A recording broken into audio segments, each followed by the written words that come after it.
Dans un petit village isolé d'Afrique de l'Ouest, au cœur d'une savane dorée par le soleil, vivait une jeune femme nommée Mansa.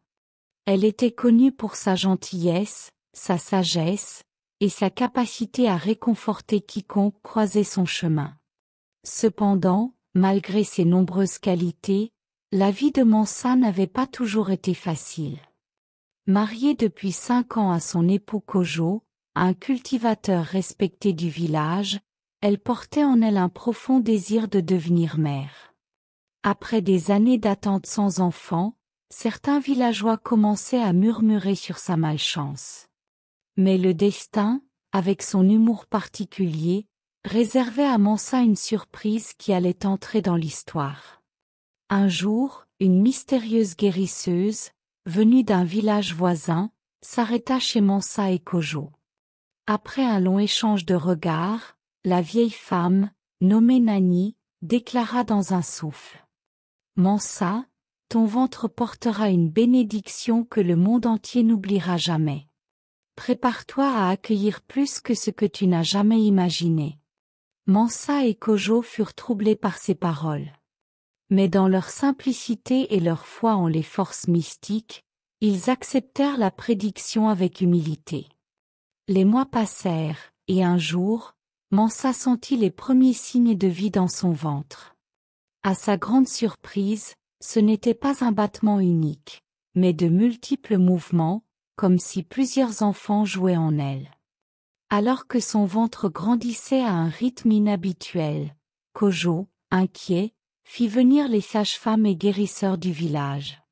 Tous furent stupéfaits par ce qu'ils voyaient. « C'est comme si elle portait une forêt d'enfants », murmura l'un d'eux. Les jours se transformèrent en semaines, et bientôt tout le village était au courant de l'incroyable grossesse de Mansa.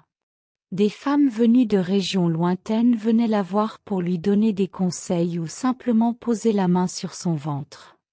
Certains disaient que c'était une bénédiction des ancêtres, tandis que d'autres craignaient une malédiction. Mais Mansa, malgré les douleurs et l'inquiétude, restait sereine. Elle se répétait les mots de Nani, « Ce sera une bénédiction ». Après 9 mois intenses, le jour tant attendu arriva. Ce fut une nuit illuminée par une pleine lune. Tout le village s'était rassemblé autour de la hutte de Mansa, priant et chantant pour que l'accouchement se passe bien. Les sages-femmes, accompagnées des meilleurs guérisseurs, s'étaient préparées à ce qu'elles pensaient être un événement extraordinaire. Et extraordinaire, il le fut. Après des heures d'efforts, le premier bébé poussa son premier cri, suivi d'un autre, puis d'un autre, et encore d'un autre. La hutte résonnait des pleurs de nouveau-né, à tel point que même les villageois à l'extérieur restaient bouche bée. À l'aube, 22 bébés, 10 garçons et 12 filles étaient nés. Le village entier éclata en chants et en danse pour célébrer cet exploit unique. Mais après l'euphorie, vinrent les défis. Mansa et Kojo savaient qu'élever 22 enfants ne serait pas une tâche facile. Les villageois, impressionnés par leur courage, décidèrent de les aider. Chaque famille du village s'engagea à prendre soin d'un bébé pendant les premiers mois, en attendant que Mansa retrouve ses forces. Les enfants, surnommés les 22 étoiles de la savane, grandirent rapidement.